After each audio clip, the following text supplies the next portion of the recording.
Welcome to Cheese Reviews number one. So thank you so much for checking out my channel. If you do like what you see today, please like, share, and subscribe. Comment down below so that I know what you guys want to see in these upcoming videos. For these numerical episodes, there's going to be multiple reviews or discussions or something like that in one episode. And then later in the day, if you don't want to watch the whole thing in its entirety, there'll be segmented videos between whatever topics we're talking about during that day. So you can check them out that way if you'd like. So how today is going to work is we will go over 3 films, and we'll have my general thoughts over all of them.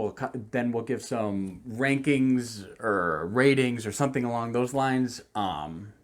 And then we will go into spoiler discussions. So you'll be warned ahead of time, but these first part, I always just want to talk about certain things, and I want to be able to communicate with you guys who maybe have seen these movies, especially today where we're talking about 3 movies, all of which are at least 2 years old. So there might be a vast majority of you who have seen these movies, and I'd like to get my thoughts out for you guys as well. And that way you do have that warning. If you have not seen them and don't want things spoiled, you won't have that given away.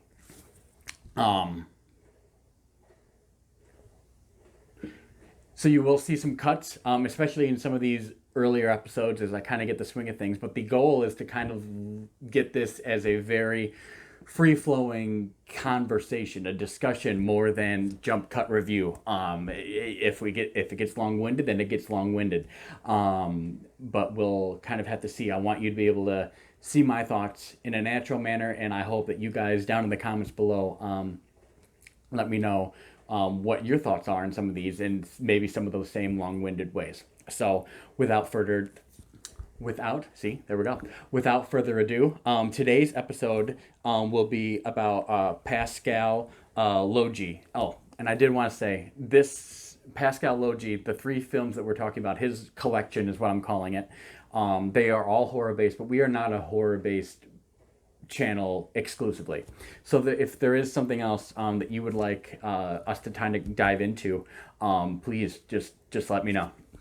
So Pascal Laugier is a French director, and one of the Facebook groups that I'm a part of, they kept talking about this movie called Incident in a Ghostland. It also goes by Ghostland depending on what site you're on, and they just kept talking about it. So I checked it out, and it's a lot of the times when I do see recommendations like that, I kind of take it as hit and miss, and I was bored one night and checked it out, and I was really impressed, especially by the storytelling. Now, I did not realize that this was by a French director originally, and then it started to make sense because a lot of times, especially in horror today, there's so many tropes, right? And everything seems to be a little bit more paint by numbers.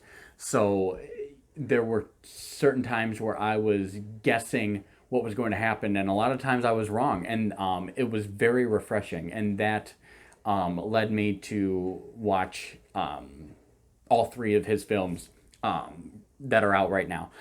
The second one that I watched is actually the second one that he made. I watched them in reverse order, and I'll give my reason in a sec.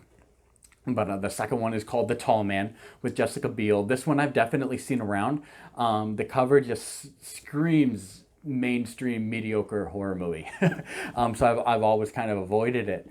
And then the third one is 2008's Martyrs, which is in French. So there were subtitles, and that was the one I didn't realize it was in French. So I was trying to find it, and it was definitely the most difficult to get my hands on. But once I finally did, I was able to actually watch that last night. So this is all very fresh in my mind. There is a 2015 American remake of Martyrs. I have not seen it. I watched the trailer directly after, and I gotta tell you, I have no interest in seeing it. So if you guys have seen it, I'd be very, very curious to know what you guys what you guys have seen and what you guys think of it. So let me know down below. So instead of watching these in the talking about these in the order that they came out, I'm going to do it in the way that I watched it, and there will be specific reasons for that as we kind of get into it, because some of my pros and cons are because of how I viewed these films. So without further ado, I think we will get into the first film, which is Incident in a Ghostland, also known as Ghostland, which came out in 2018. So, Incident in a Ghostland, I might go back and forth between calling it Incident in a Ghostland and Ghostland just because I've seen both titles. So please don't be alarmed if that does continue to happen. I'm talking about the same movie. Came out in 2018.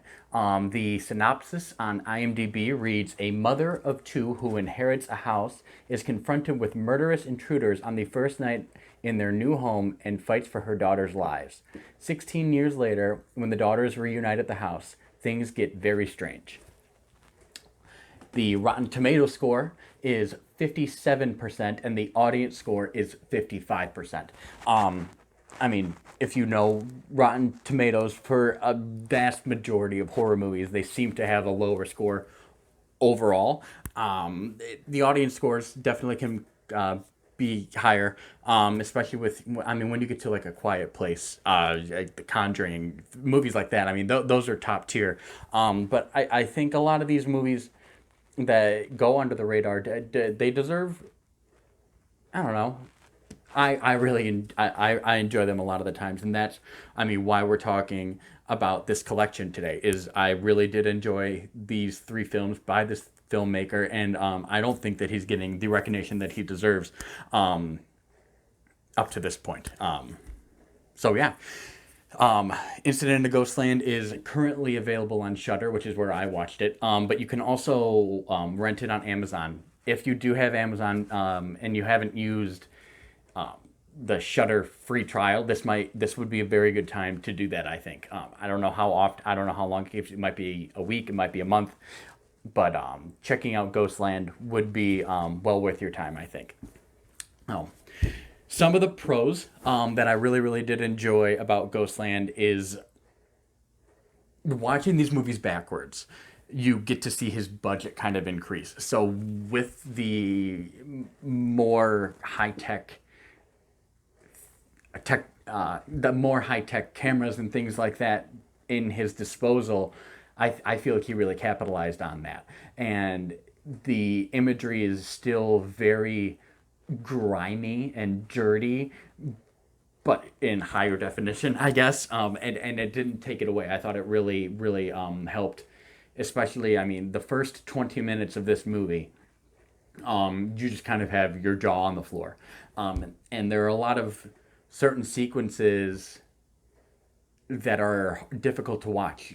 So for this, and kind of going back and forth, but for Martyrs is even more so.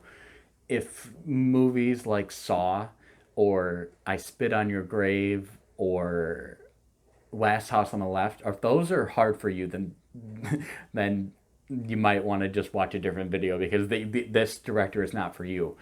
Tall Man is a lot more, it is not as much, so at least stay tuned to see that review. Maybe that will be something you're interested in, if that more rough, torturous stuff is not for you. Another big pro for me was the twist. All three of these movies subvert expectations in a very intentional way. It's not just because it's a French filmmaker and they don't make everything the same way that we do here in the United States. There are intentional deceptions. Some of them are more Shyamalan-esque than others. I won't give away which one is which. But this one's deception was deserved. And sometimes that doesn't really happen. It's like, I think you came up with this twist first, and then you made a film around that. And maybe that was the case, but it feels earned. And one of the things that's kind of in my medium section is, during this first 20 minutes, that might be the best part of this whole film. I'm not sure, because the intensity there are dip downs that way you're not always at a 10, but it's pretty intense for the total runtime. How long are we going here? Hour 31. It's pretty intense through the whole time, but that first 20 minutes is just insane. And there are a couple of things that happen concerning the mother that was in the synopsis, and I'm like, wow, is that really? I mean, she's fighting back against these intruders. And I'm like, man, these intruders are huge. Like, how are you putting up a fight like this? And that was something that really it didn't take me out of it, but I'm like, it was something I questioned because, I mean, I don't know how it maybe she was running on adrenaline, all that stuff. But it's also one of the plot points that does come up later when we see them 16 years down the road. Another medium aspect for me was there was a higher number of jump scares than are in his other two works. I'm a person that doesn't despise jump scares as some other YouTube pundits do. I'm fine with like a fair amount of it, but the original Nightmare on Elm Street is my favorite horror movie of all time. So the 2010 jump scare filled one, it really irritates me. So there's definitely a line, but I felt like this one had enough atmosphere and genuine horror to kind of embrace it, that it didn't take me out of it, but it was something where I'm like, there were a couple times I'm like, oh, another jump scare. So there is enough where that was something that I noticed, but it's not something that took me out of the film. And these jump scares made me jump. So it's that's why it's in the medium area and not on the cons, because it did not bring that down too much for me. And speaking of the cons, there's not a lot that I did not like about this film. When we get into kind of the rankings and things, I might kind of elaborate more, but it really was something where once it finished, I started texting a lot of my friends like, take the hour and a half and go watch Ghostland. So this is a film that it's the reason that I watched the other two, and the reason that I really thought Laugier, and I'm so sorry, I'm sure I'm mispronouncing that. I used Google Translate, and that was what they told me it was. So I'm trying my best. I even tried to find some interviews online, and most of them are in French, so it didn't help at all. But Incident at Ghostland, definitely a movie that I have recommended, and I recommend to you as well. And that leads into Pascal Laugier's second film, and also the second film that I watched, which is 2012's The Tall Man, starring Jessica Biel. So this one is the most widely available at the time, and that is because it definitely is the most, it just fits in a lot with what we're seeing right now in horror. But when I was watching it, I don't know why, but I'm like, this movie belongs in 2004. So I don't know what that says about what I initially viewed this film as and what the first act kind of led on to, but we'll get into that. So the IMDb synopsis says, when her child goes missing, a mother looks to unravel the legend of the Tall Man, an entity who allegedly abducts children. And its Rotten Tomato score is 41%, and the audience score is 38%. So lower than Incident at Ghostland, and it will be the lowest of the three that we're talking about today. But, and one of the big pros is this movie is way better than it has any business being. It is the lowest of the three, but it's still smart, and it has something to say. Ghostland didn't necessarily have a message, but the other two that we're going to talk about, The Tall Man and Martyrs, definitely do. And it was something that I didn't expect going into this film. Honestly, the first act, it's is one of my cons because it was something that I felt my eyes kind of drifting. I just wasn't intrigued. I'm like, I know what's going to happen next. Um, Martyrs, which I hadn't seen yet, was must have been a fluke, and then he regained his energy for Ghostland. Um, it felt like it because of this entity that's taking children, and the town's name is actually called Cold Rock, which sounds a lot like Castle Rock, which is a town in Stephen King lore.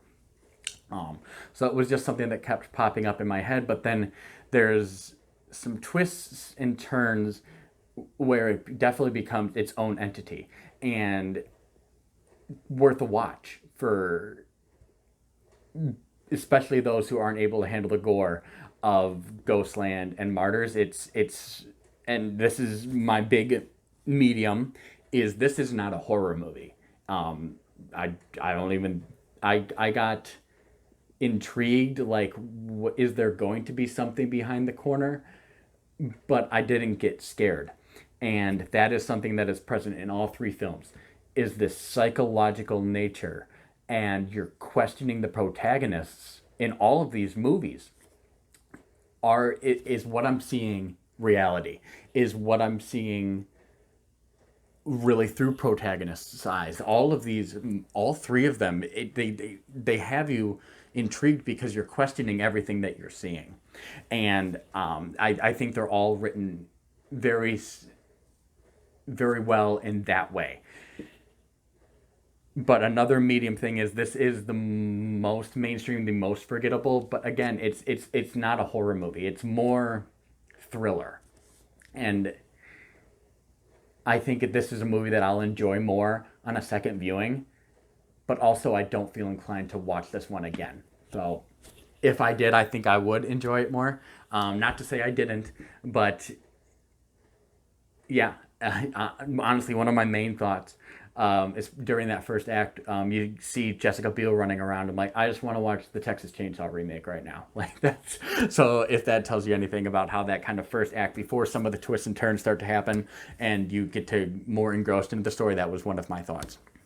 So, and then another con, which is very strange, especially when you look at the other two and how well they're written between the characters. Some of the dialogue is really clunky and unrealistic. There's a specific scene when Jessica Biel's character Julia is talking to this other character Christina, and they're discussing what a little boy's like. He wanted to watch TV or something like that, and Christina says like, "Oh, he wanted to watch TV," and then Jessica Biel says like, "Oh, what did you think about that?" And she's like, "Oh, I told him this," and then she said like Christina says another sentence, and then Jessica Biel goes, "Oh, and what did he think of that?" I'm like, "What? You'll have to see it," but I'm just like, people don't talk like that, and it might have been something I might have brushed off if I hadn't seen Ghostland already and I didn't already have this expectation of Logie and his writing capabilities. But it was something that it took me out. This was about when we were leading into the second act, so it was something that took me out even more. But it was around the area where it starts to get a little bit more intriguing. But again, this is something that's more widely available. It's easier to watch. It's much lighter content, and it is something I enjoyed. So it is something else I would recommend, but just also give that kind of disclosure that it is something that you could pass as well, and I think you'd be okay. So take with that what you will. And the final film in the Pascal Laugier collection, and the first one that he directed, is 2008's French film Martyrs. And holy shit. Oh, God. Oh, this movie. All right, so let's get into just the summaries and stuff like, or the overviews first. So this one is definitely the most difficult to find. I know in the past it has been available on Amazon Prime, so maybe when you're watching this movie it is available. One of the reasons that I did watch it last was hoping that maybe by the time I got around to it, it would be available. But as of now, you can rent it on Apple TV Plus, or you can buy it on YouTube, which is what I did. It has the subtitles, it has everything you need.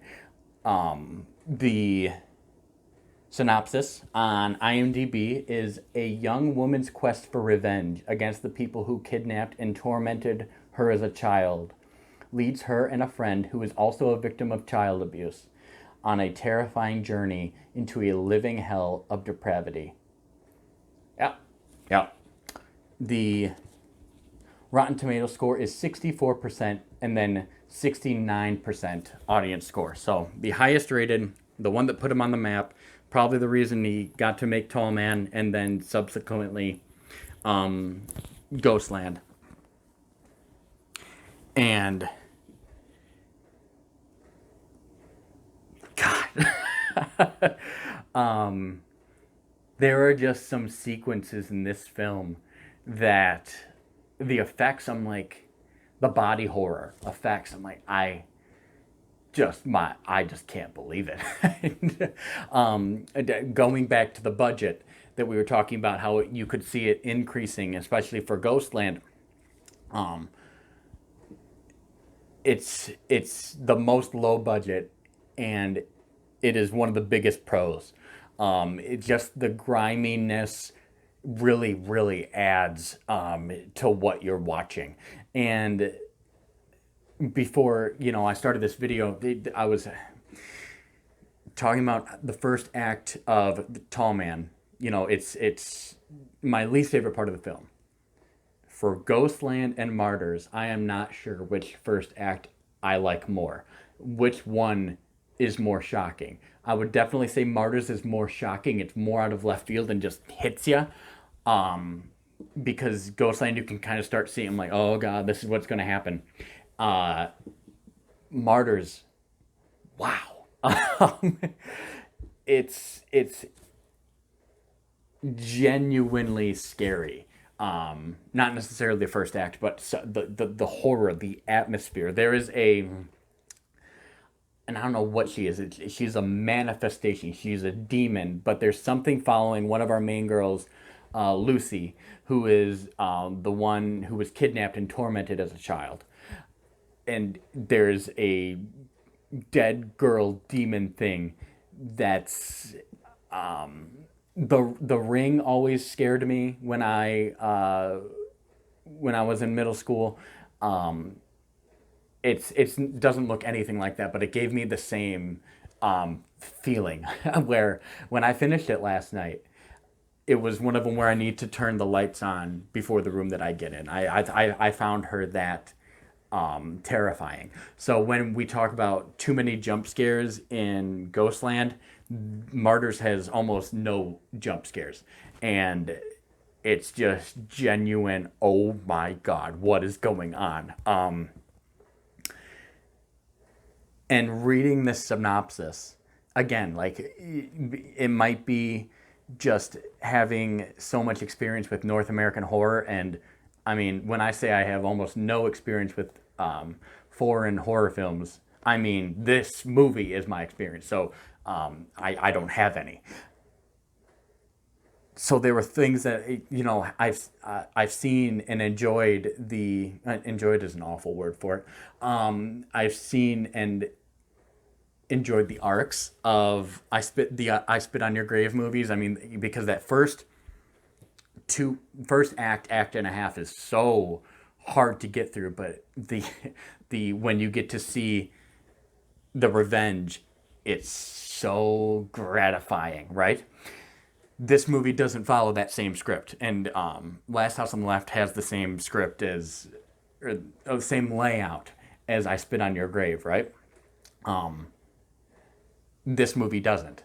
So that is something that I really, really, it took me a second to get adjusted, because you go in with expectations, and when they don't meet them, it's a wonderful feeling once you're able to adjust. But it was something that I wasn't ready for. And that, I mean, I guess I'm talking a lot about the first act, but the second act and the relationship between Lucy and Anna, who you only get to see them a little bit when they're kids, and then there's like photographs of them being friendly and jumping around and playing and during the opening credits, but you don't see a lot of them, their character growth together, which makes the writing, which makes the dialogue in Tall Man one other thing that stands out. But you really believe that these two are as close as they say, and when one character does something that we question as well, you believe that the other girl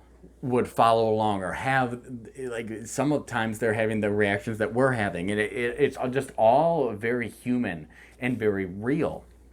And I thought that was very, very impressive. And the second act is just as good as the first because it just builds on it, right? The first act is going for more of that shock value, that more of what is going on kind of terror. The very first scene, you're seeing Lucy run out of this, looks like an old factory or something like that, and just how she's running, it kind of felt like 28 Days Later, but wasn't. Is 28 Days Later a foreign film? Let me know in the comments below. If so, then I have seen another foreign horror movie. But yeah, so those first two acts are just non-stop greatness. This movie is an hour 40 minutes, so all of his are about the same length, and they're the perfect length. If it went any longer, it might drag on. Honestly, even this movie could have had a couple minute shaves off. We'll get to that in some of the lower ranking, or some of the mediums and the cons. But let me make sure I got everything. I don't want to miss any of the points I wanted to talk to you guys about. I think we're good. So I didn't have any things that really were medium for me. If there was something, it would be just the very end. And I'm not going to spoil anything. We'll get into spoilers after the rankings and ratings. But there's a little bit more ambiguity. I'll say that. And I don't know. I think I wanted more finality, but also it fit the vibe of everything that was going on here. So that's why it's in the medium category. I'm not really sure which way I'm going on it, but the con is the third act. And this is where a lot of the torture happens. And not that I don't watch torture movies at all. Like I do but I get to like mentally prepare yourself, right? So when the torture scenes did start happening, I didn't have a problem with it because I knew what I was getting into. But it's very repetitive. Like the exact same things happening over and over again. Girl gets beaten, girl has to eat food, girl vomits food, girl starts to wither away. And then some more people coming up and down this ladder. And then we just rinse and repeat. And I realized that that's the point. We are seeing her get withered away, and we are getting withered away with her. Get withered away with her. But, I mean, it's like a 25-minute sequence here. And it didn't need to be. We got the point. And it's not even that it kept getting more gruesome. It did, but it was almost, by the time it got super more gruesome, I was more numb to it. And then one of the characters says there's only one last stage left. Whew. Wow. It's intense and impressive. It puts Saw to shame, I'll tell you that much. It's crazy. And I don't even know what to give away at this part. All I can say is the first two acts are fantastic. And after you get through that first two parts of the third act, if that makes sense, before we get to the actual finale, there's a lot of repetitiveness. And that is the biggest con for me. And it does bring it down. It went on long enough where I started to get less tense, where I was just edge of my seat for the first hour. It really brought it down a little bit for me. So that will lead in to our rankings and ratings. So since these are all three literally by the same director, this ranking will be easier. But if we do get into shows where there are like a comedy and then a horror movie and an action movie, that rating is going to be, it's going to be so much more, what am I in the mood for? And there is going to be some of that here, but I will say that the ranking will be a little bit easier. So bottom of the list for sure is The Tall Man. And again, it's definitely worth a watch.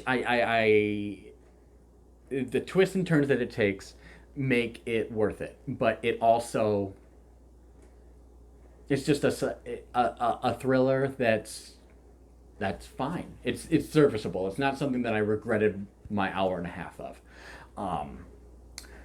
Now, if we are talking about the better movie, Martyrs is the one. Like that's the one that put him on the map, and it put him on the map for a reason. The characters, you care about them, and everything that happens is earned, and everything, it's not graphic for the purpose of being graphic. Again, I know I was talking about the third act, but the point of it is so that you're withering down with her. I understood what we were going for. It just went on too long for me, I think. And then that would put Ghostland in the second place. But I think I enjoyed Ghostland more. Now, me as a person, sometimes when I get a sense of a director, the one that is introduced to them for me is the one that I enjoy more. Example, Quentin Tarantino. Kill Bill is my favorite Quentin Tarantino movie. Is it the best? Of course not. But for me, it is my favorite. It is the one I go back to the most, and that was because it is the one that the first Tarantino movie that I saw was Kill Bill. So some of that, oh my gosh, look at this dialogue, look at this back and forth, and this action. So I think there might be some of that going on here. If I watch them in the other order, I think that Martyrs would definitely be at the top for me, because also I would have been expecting some of that gore and some of that craziness in Ghostland. It was the reverse of what everyone else who watched them when they came out had a reaction to. But Ghostland is my favorite, I think, and Ghostland is also the one that I will go back to the most out of these three, and that's just because Martyrs is tough to watch. Because of that repetitive third act, and because the finale and even the first two acts, there's so much heartbreak. There's so much shock. I could see myself just watching the first 20 minutes of Martyrs and then being like, all right, that's good for me. Ghostland has some of those same effects, but I enjoyed the actual story and the twists and turns more of Ghostland. I found the big reveals that movie had piqued my interest more. So I guess that would be my two rankings. So in terms of favorites, I would put Ghostland, Martyrs, Tall Man. And in terms of best films, it would be Martyrs, Ghostland, Tall Man. So, all right. And that leads into our spoiler discussion. So this is your warning. If you want to go watch all three of these movies, which all three of them I think are worth your time, come on back afterwards. If you have seen them, continue watching. And if you don't care about spoilers, continue watching. But this is your spoiler warning. All right. So let's kind of get into Incident in the Ghostland. So I did not see this twist coming. I knew something was off, and I'm like, are there ghosts? Like that was my first thought, is like, there are ghosts of these intruders in the house.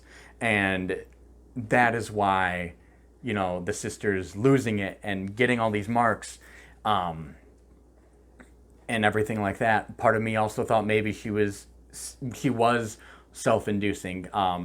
doing them to themselves. If I watch them in the proper order, because that's one of the things that happens to, oh gosh, what's her name in Martyrs? Lucy in Martyrs.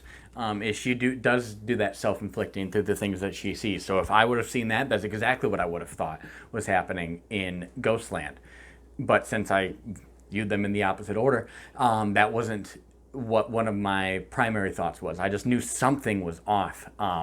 Another thing that was off for me was just how much the mother just beat the shit out of these two guys after she definitely got a concussion by running her head into the wall like that. How is she on top of this guy after just fighting with the girl in the kitchen? And finding out that it was all in Beth's head makes total sense. Or which one's which? Is it Beth or Vera? It's going to bother me. Yeah, Beth. Okay. Beth is the one who's stuck in her head. And I'm really glad that we got to see what Vera sees when Beth gets stuck in her head, because I was really struggling to, when she said, like, you came back, I'm like, well, what does that mean? Where does she go? Like, I get, like, blocking things out, and that makes, like, PTSD totally makes sense, but I want to see what it looks like. Oh, thank you for showing me. I know sometimes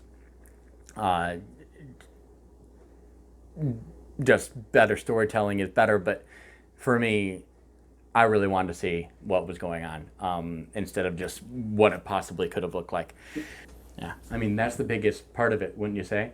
I'm trying to think if there's anything else, because, I mean, for all three of these, I think the twist is going to be what we're going to be talking about. But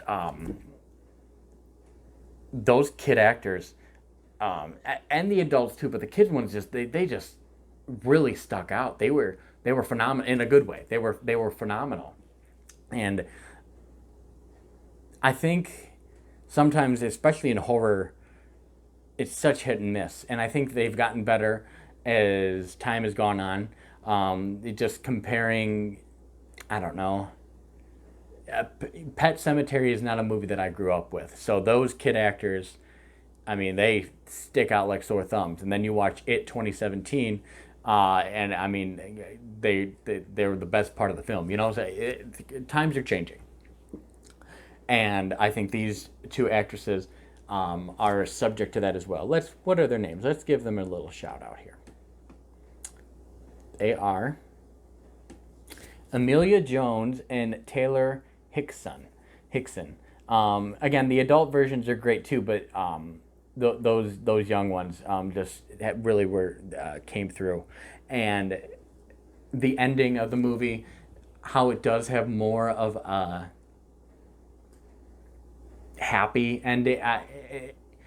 I didn't necessarily need a happy ending, but I really appreciated how it all came together. And when they are running out, after they break out, I did think it was going to like end like almost Texas Chainsaw, the second time I brought that up in this thing, style, where they're just kind of running off, and that was going to be like where the credits rolled, and that would have been fine. It wouldn't have been as fulfilling.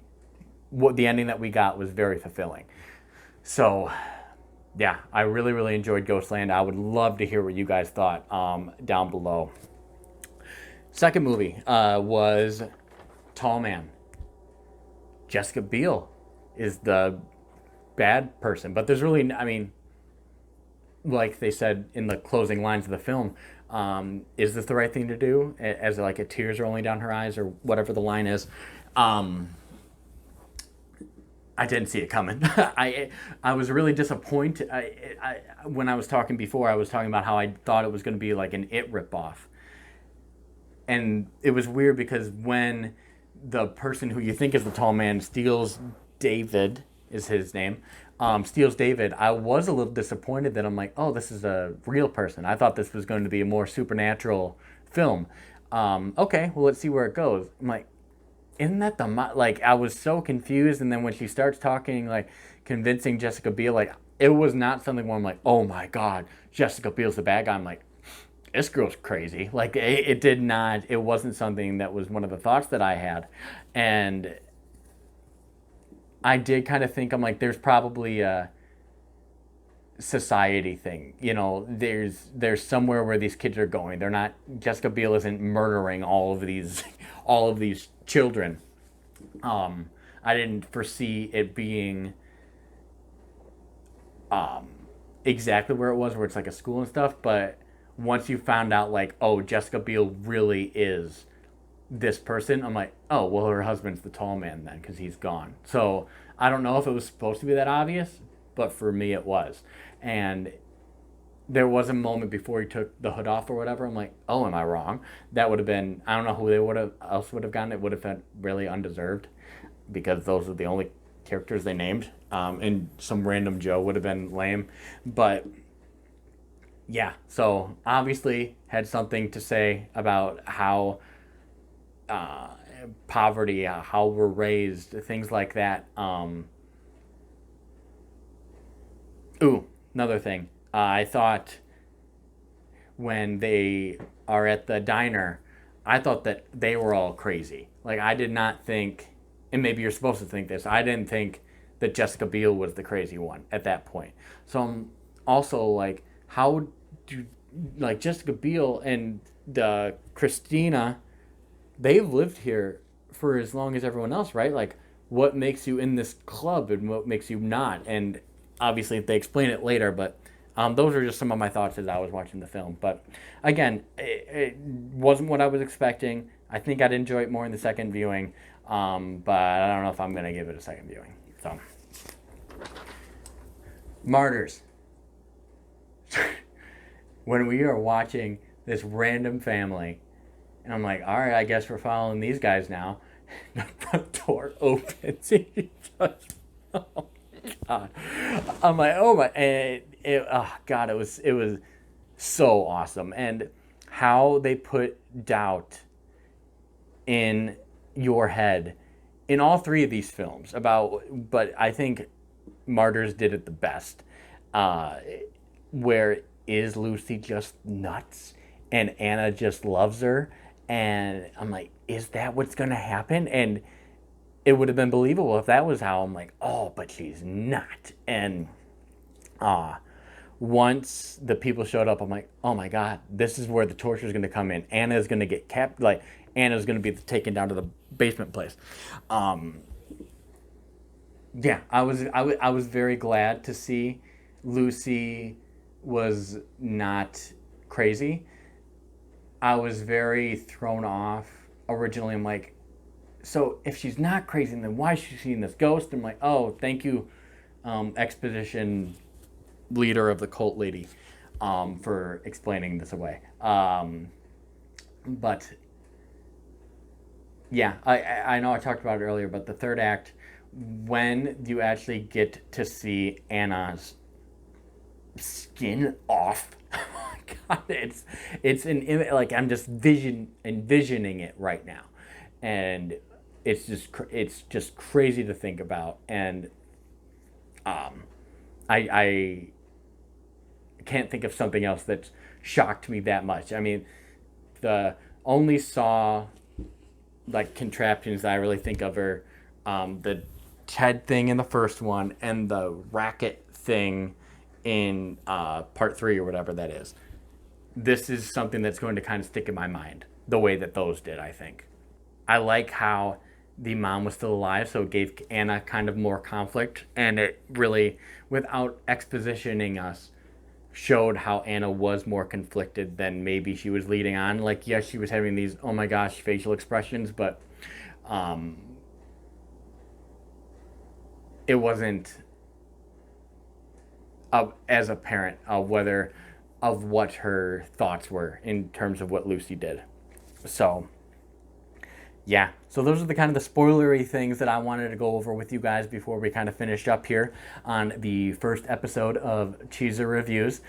If you guys have any thoughts, please leave them down below. If you guys have any ideas about other collections that you think might be warranted to do in a series like this for another episode, please let me know. I mean, Pascal Laugier is someone that I discovered 4 days ago, and I just got really engrossed with him, and all of them just fit together in a nice little shell to go over this kind of trilogy of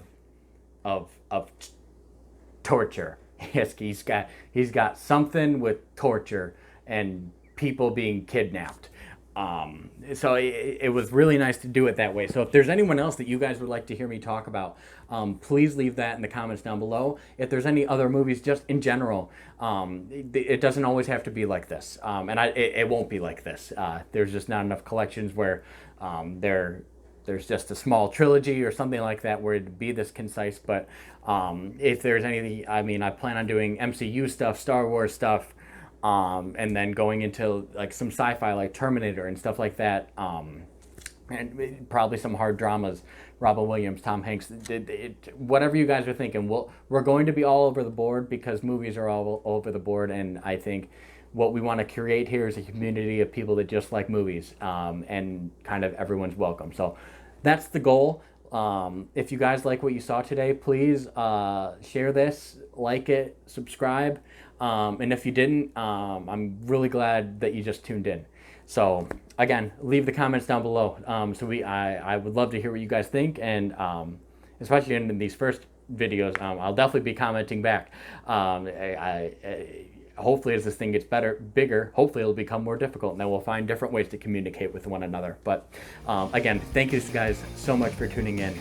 Have a wonderful day. Take care. Bye, guys.